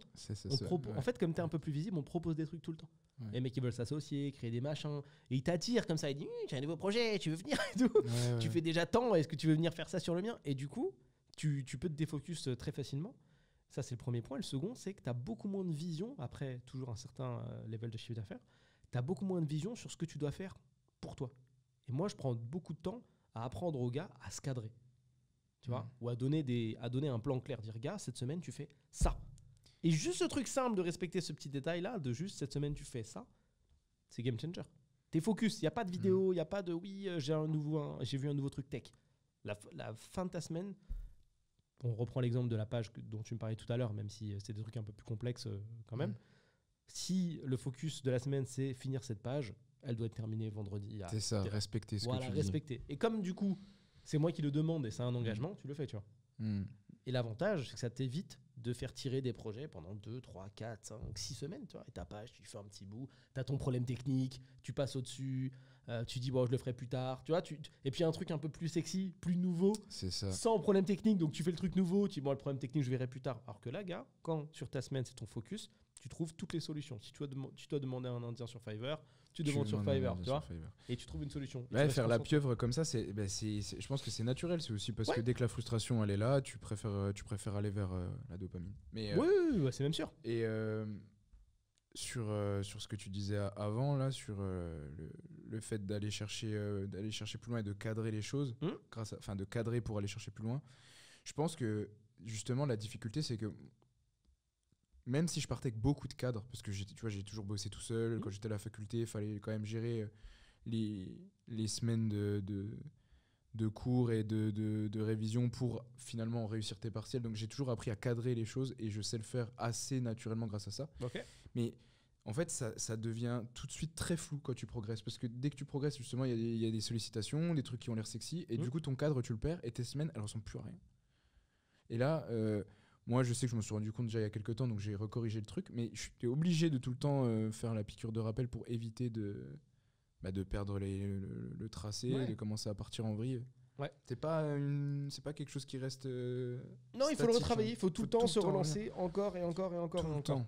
Mais franchement, c'est pas quelque chose qui est tout de suite naturel, quoi. Il faut déjà avoir plusieurs fois où tu te rends compte que tu as perdu 2, 3, 4 jours à rien faire de spécial. Tu as bossé, hein, mais. Productivité pas ouf. Et après, tu te dis, ah merde. Du coup, si vraiment tu regardes tes 4 derniers jours, c'est logique, quoi. Mais ouais, c'est logique. Mais ça, je te jure, ça, c'est un fléau pour beaucoup de personnes. Hein. De pas avoir moi j'appelle ça la direction de jeu. De pas avoir des directions de jeu, ils savent pas trop, ils avancent, mais ils savent plus trop quoi faire, comment on travaille. Je dois travailler le branding, je fais une petite bannière LinkedIn ou pas. Puis j'arrête, je fais un bout de tout. Puis finalement, 3 semaines plus tard, t'as pas avancé. Puis 6 mois plus tard, t'as pas avancé. 1 an plus tard, t'as pas avancé, tu vois. Parce que toi, dans une journée type, tu fais ce que tu as à faire, puis c'est sur ce temps libre, parce que tu as été très productif, que là, tu laisses. Moi, mon fun. Je fais de la poterie, mais avec du no-code. Je crée des applications pour le fun. Mais sinon, j'ai une to-do et je respecte ma to-do et je la mets en place le matin. Ouais. Le matin, je me pose 2 secondes, je mets mes to-do dans le bon sens, c'est en réglage manuel. Tac, tac, tac, avec les horaires. Hein. 9h, 10h, machin. C'est réglé dans le bon sens et je l'ai fait. Point. Tu réfléchis pas? Non. C'est mon focus. Je sais que dans la journée, il y aura des trucs. Il y a un mec qui va m'appeler, l'autre, il va m'envoyer un message, l'autre, il va faire quelque chose. Tu as toujours quelque chose comme ça. Toujours un machin, quelqu'un qui va te donner une info, quelqu'un qui va te demander quelque chose, quelqu'un qui va te défocus. C'est comme d'hab. C'est comme d'hab, tu vois. Qu'est-ce que je peux te donner? Tu vois, il y a quelques jours, c'était « Salut, j'ai un business en cours de développement. Est-ce qu'on peut prochainement organiser un call pour en discuter ?» Tu vois. J'ai rien demandé. Hein. Ça arrive, la conversation est ouverte par lui, tu vois. C'est lui qui me dit ça. Et tu peux pas... J'ai toujours des trucs comme ça. Pour ça, je te dis, à partir d'un certain level ou un certain niveau de réseau aussi, tu as des gens qui te proposent des trucs, qui te posent des questions, qui veulent changer des machins. Et c'est pour ça que j'aime beaucoup la touche sur WhatsApp qui s'appelle non lu. Tu vois, je fais juste ça. Enfin, là, je l'ai ici. Et puis tu fais tout d'un coup. Je laisse en non lu, je laisse accumuler les trucs. Et à un moment, je vais traiter WhatsApp et je traite 20 messages d'un coup. Ouais, c'est vrai que c'est beaucoup mieux. Parce que WhatsApp, et pas de notification. Ouais. Non, mais WhatsApp, c'est le réseau social du professionnel au final. C'est le réseau social de tout le monde. Donc pas de notif et du traitement par patch. Tu vois. Non, mais je veux dire, quand je dis du professionnel, c'est le fait que c'est vraiment le truc qui va attirer ton attention, qui peut l'attirer 50-70 fois par jour. Ouais, mais non, jamais. Non, mais pas de notification. Non, mais c'est sûr que. Oh, mais ça serait trop risqué, franchement. Moi, tu y vas 1 fois ou 2, 3 par jour et puis voilà. Ouais. Après, t'es même pas obligé de compter. Ce que je veux dire, c'est qu'il faut maîtriser. Le plus important, c'est dans la to-do. Et dans la to-do, ne pas oublier de supprimer les choses qui sont secondaires. Tu vois, parfois, j'ai des to-do, je le vois. Je dis, je le fais pas. Même combat en vrai. J'annule. Ah ouais? Je supprime. Ouais, il faut apprendre à faire du tri. C'est hardcore, mais parfois, il y a des tâches comme ça. Tu dis, je le fais maintenant, qu'est-ce qui se passe? Ouais, bon, ça dégage. C'est pas important. Tu les supprimes ou tu les reportes? Ça dépend. Parfois, elles dégagent. Ou parfois, je les reporte. C'est compliqué ça, parce que moi, des fois, j'ai des to-do list qui s'accumulent dans non faites, alors qu'en fait, c'est juste une accumulation de trucs. Je les ai mises parce que c'était de la tâche pas très urgente, mais pas très importante non plus. Mais en même temps, si elle est faite, c'est cool. Ça peut faire avancer quelque chose. Et du coup, elle traîne. Il faut classer par ordre de priorité, tu vois. Moi, il y a plein de moyens d'organisation pour réussir à faire ça. Il y en a plein. Mais moi, c'est ça ma strat, c'est de lister et de choisir des horaires et de décaler les to-do pour suivre tes horaires. Et à la fin de la journée, idéalement, il faut que ce soit vide. Je ne réussis pas 100% du temps, mais je sais que je suis plus productif que X% des personnes. Parce que je coche comme un ouf, tu vois. Et tu t'organises le matin? Ouais, bah oui, en début de journée, c'est mieux. Ah, moi, je le fais Ou tu peux faire le soir aussi. Je fais le soir pour le lendemain, ouais. Je te gère le bébé, mec. Je suis pas dispo le soir. Le matin, je m'arrive, je peux pas m'organiser, je vais faire n'importe quoi. Moi, ça. Mettre le déjeuner moi, je suis un mec du matin. Moi. Ça dépend aussi, tu vois. Moi, je suis un mec. Pas me parler le matin, je suis insupportable. Ouais, moi, je suis un mec du matin. Sur Todoist, je sais pas combien de tâches je suis en tout, en achevé, mais beaucoup à mon avis. Je cherche le nombre au quotidien. Sur Todoist? Ouais, beaucoup. Hein. Énormément. Un jour, j'ai réussi à trouver ce chiffre, mais je sais pas. Voir toutes les tâches achevées. Il n'y a pas le Il n'y a pas le nombre, mais c'était un truc de fou, genre 3000 ou 4000, tu vois, un truc comme ça, quoi. C'est-à-dire beaucoup de tâches, quoi. Beaucoup. Tant mieux. Je sais pas comment voir. Ouais, tu utilises Todoist aussi? Ouais, depuis que tu me l'as dit, j'ai mis. Bah, c'est super pratique. Je recommande Todoist tous les jours. Incroyable. Todoist, c'est un game changer. C'est un game changer. Puis en plus, j'essaie de convertir Julien, parce que Julien, c'est du coup la personne avec qui je bosse, il fait ses to-do list sur des carnets qui surligne et il revient en arrière. J'ai trouvé 13 360 tâches achevées. Là. Ouais. Ça fait beaucoup de tâches. Je peux t'assurer que ça coche. Hein. Oh putain que ça coche. Ouais, il faut que ça coche, gars. Il faut que ça coche. Moi, t'oublies rien, c'est aussi parce que c'est une sacrée charge mentale de ne pas gérer sa to-do list de manière centralisée, un peu sur papier, un peu, tu sais, les bureaux à post-it. Ah non, mais non, c'est pas possible. Et même, c'est pas gérable. Les post-it sont bannis, et puis quand tu fais, c'est mort. Sur du multi-business, même multi-accompagnement, multi-vision, c'est impossible d'avoir des notes pour tout le monde. Mais tu te fais un canal to-doist par... J'ai des dossiers. Ah, t'as des dossiers. Ouais, ça doit être pro, ça, du coup. Ouais. J'ai des dossiers, et puis après, dans les dossiers, j'ai des sections. Donc, je vais avoir un dossier scalable, par exemple, et dedans, je vais mettre idées, typiquement, et je vais avoir 5 idées différentes pour optimiser le business. Et je me dis, bah tiens, est-ce que c'est capital, pas capital? Quand je le mets, vas-y, c'est dans 3 semaines, c'est vraiment pas grave. Et puis je le repousserai si ça revient. Puis je classe mes trucs comme ça, tu vois. Par ordre d'importance. C'est poussé. Et au bout d'un moment, bah, t'as tout, tu vois. T'as tes journées qui sont composées et de choses qu'il faut faire maintenant et de choses, c'est OK de les repousser. Ouais. Et quand tu repousses trop, en vrai, tu commences à voir que c'est OK de les supprimer. Donc tu supprimes. Ouais. Faut être OK avec le fait de supprimer, puisque la créativité reviendra toujours. Il y aura toujours des nouvelles choses. C'est assez... C'est assez infini, ça. C'est assez infini. Moi, ce que je repousse, c'est de la tâche administrative en général. Ouh, prends une assistante. Non, en vrai, hein. Si t'aimes pas les tâches administratives, prends une assistante. Hein. Moi, j'ai supprimé tout l'admin. Hein. Pour être tranquille. Bah, on en reparlera de ça alors. Hein, parce que... Ouais, oui. Parce que là, l'admin, ça peut être important. Ouais. Bon, on a parlé de plein de trucs, mais est-ce que t'as une petite anecdote à raconter avant de finir ce petit épisode? Une petite anecdote à raconter. Ça serait dommage de ne pas en trouver une. Ouais, quelque chose qui t'a choqué, quelque chose... T'avais commencé à raconter un truc la dernière fois, là. Mais bon, c'est peut-être pas ça qui va te... Bah si, dis-moi, comme ça je la raconte, parce que là, il n'y a rien qui me met en tête. T'avais raconté l'histoire d'un mec que t'avais... Ah oui, le Parisien. Ouais, vas-y, raconte. C'est pas une anecdote positive. Hein. Bon, c'est pas grave. On s'en fout, c'est une anecdote, c'est marrant.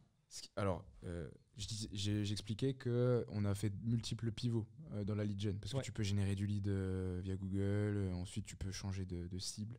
Ouais. Il y avait une opportunité commerciale autour d'une typologie de business qui nécessitait de passer majoritairement par la régie Facebook. Voilà, très simple. Et donc moi, j'ai des campagnes aussi sur Facebook pour pouvoir attirer des prospects avec lesquels j'échange pour leur proposer des services. Yes. Et je tombe sur une personne me contacte en me du coup sollicitant pour avoir une liste de prospects. Il en a besoin d'un certain nombre, une 50aine, il veut tester. Donc il bosse avec moi. Je lui livre 50 prospects. Ça se passe plutôt bien, je dirais pas que c'était excellentissime parce que c'est pas la régie publicitaire que je maîtrise le mieux, donc disons que le taf est fait mais c'est pas splendide. Okay. Le mec me rappelle, je me dis je sais pas à quoi m'attendre, il m'en recommande 4 fois plus. Ok. Voilà, il me recommande 200 prospects. Sur d'autres secteurs d'activité en plus. Et ce qui se passe, c'est qu'il reçoit très vite les prospects. La campagne les génère très très très très vite. Donc son fichier est très très vite rempli. Et on reçoit un nouvel appel qui nous dit cette fois-ci, c'était vraiment nul. Comprend pas les prospects. Nous, on essaie de trouver une solution avec lui. On lui dit écoute, c'est pas très grave, on va recommencer, on va trouver une solution. On va essayer de faire les choses pour qu'à la fin, vous soyez contents.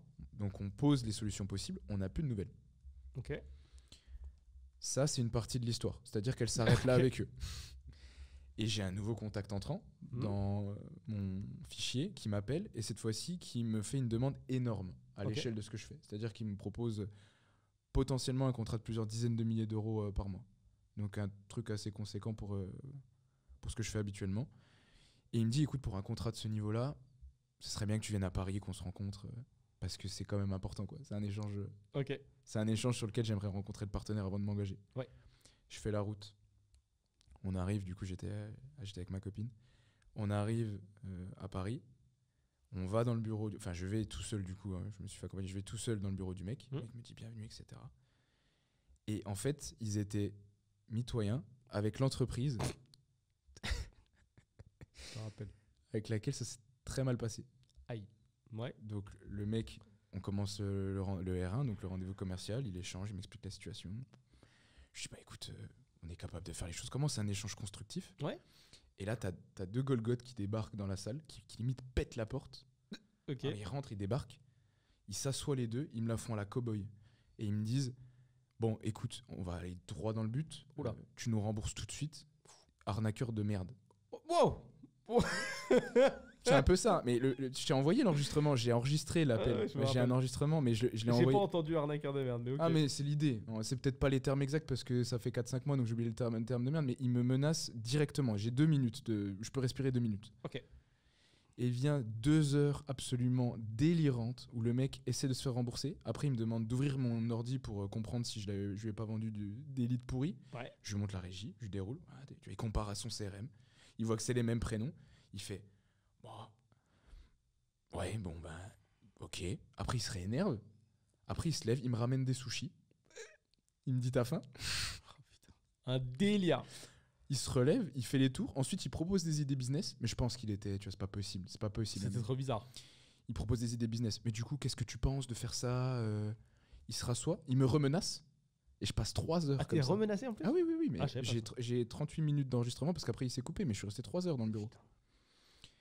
Et à la fin, les mecs, je réussis par A plus B à leur proposer quelque chose en leur disant écoutez, au téléphone, ce que j'ai essayé de vous dire il y a 3 mois, en essayant de régler la situation, c'est que je pouvais vous proposer des solutions, vous n'avez pas voulu les entendre, je vous les repropose. Ouais. Les mecs l'entendent. Je réussis à sortir du bureau, je suis épuisé, j'ai jamais eu de nouvelles. Ils t'ont poncé. Et ils m'ont tué. J'ai fait un aller, en plus j'habite vers la Suisse, à peu près, 1 heure de la Suisse. Parce que personne connaît où j'habite, donc je vais dire ça comme ça. Ouais, c'est mieux.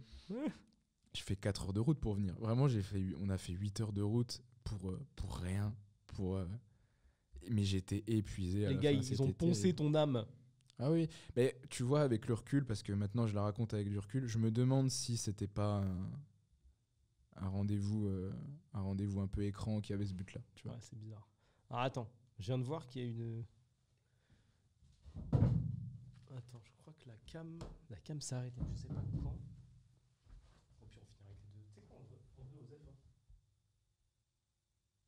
Pourquoi s'est arrêtée la cam ? Hein ?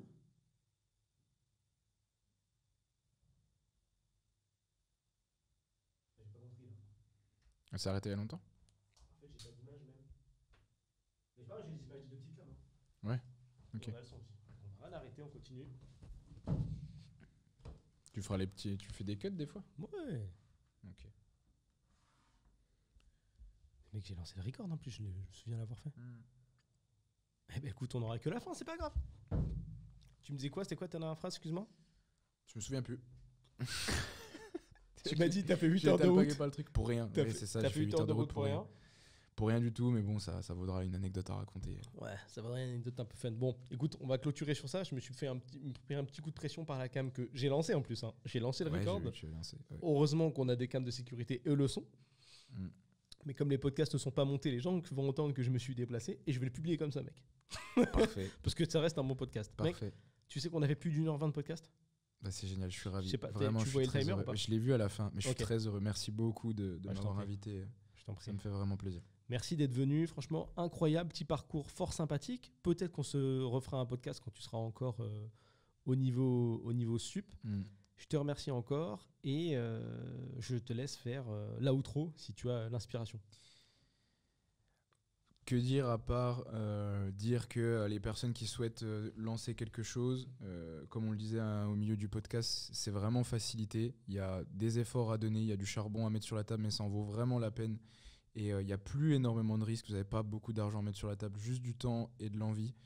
Et que les endroits où ça peut vous mener sont incroyables et très enrichissants humainement. Donc j'encourage n'importe qui le souhaiterait à se lancer. Merci beaucoup, Sharian, pour cette belle conclusion. Je vous le rappelle toujours à chaque fois dans la description. Plusieurs liens, comme d'hab, à disposition. Le premier, pose ta question. Si jamais tu as une question à me poser, n'hésite pas. J'y répondrai. Peut-être que j'en ferai même un épisode. Le second, alors, je ne te les donne pas dans l'ordre, va te permettre de t'inscrire si jamais tu as envie qu'on se rencontre dans le cadre d'une éventuelle soirée business. Je dis bien une soirée business. Boire un verre, c'est toujours sympathique. Et le troisième et le quatrième. Donc le troisième, si jamais tu veux participer à un événement business physique, parce qu'on en fait quand même de temps en temps, et c'est sympathique de se retrouver avec d'autres entrepreneurs. Et la fin, c'est bien sûr paroutcommencer.fr si jamais tu as envie de lancer un business et que tu ne sais pas par où commencer. Tu vas sur ce site-là, qui est également dans la description, et tu rentres tes infos. Et je te dis à tout de suite. Merci encore pour ton écoute. À bientôt.